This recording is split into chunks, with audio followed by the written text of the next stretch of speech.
This is 5 Minutes of Political Common Sense for America. I'm Brian Boeheim, the political engineer.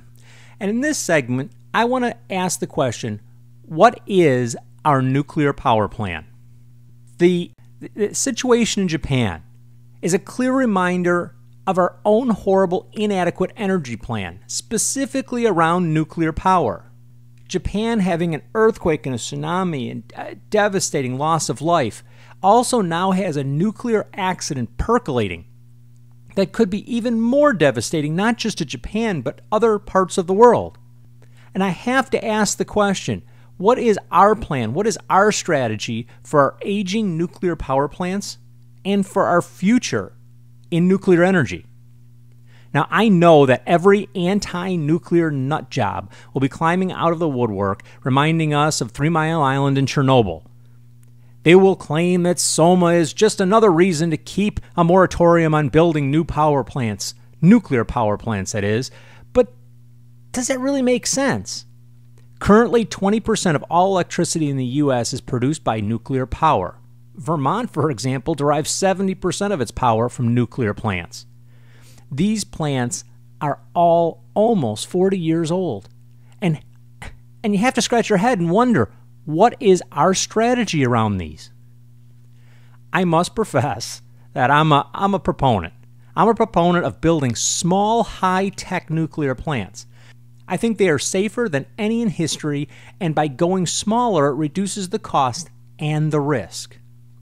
Putting my opinion aside, though, where is our plan for updating and replacing our current plants? We are trying to reduce our need for foreign oil, right? We're trying to reduce our carbon footprint using coal, but we have no plan to do it. Solar and wind won't be ready for 10 to 20 years. And without a 765 kilovolt power grid, which we've talked about so many times, my head's about to explode, it'll be impossible for either of those to be of much use to us.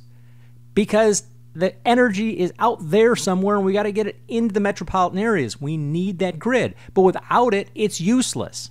So given all that, how are we to meet our goals if we aren't doing anything to create the result? I'm baffled that we don't have a plan for updating the older plants so that they are properly secured with more safety measures. What will replace the 20%? Let alone bring us to a 50% replacement point that is needed to meet our oil and coal goals.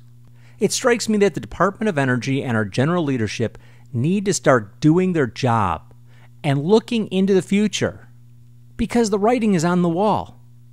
We are backing ourselves into a corner once again, a corner which has old and possibly less than safe, and I don't want to call them unsafe, but less than safe nuclear plants out there that have aged past the technology that they should have in them.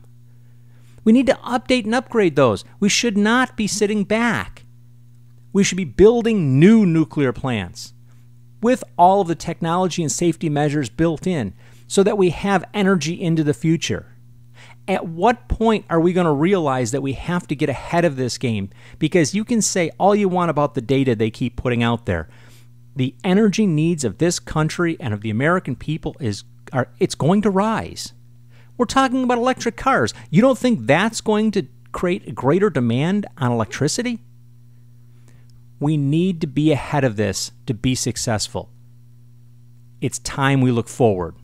It's time we realize that we need an energy plan that's cohesive, includes nuclear power, and moves us forward, not backward.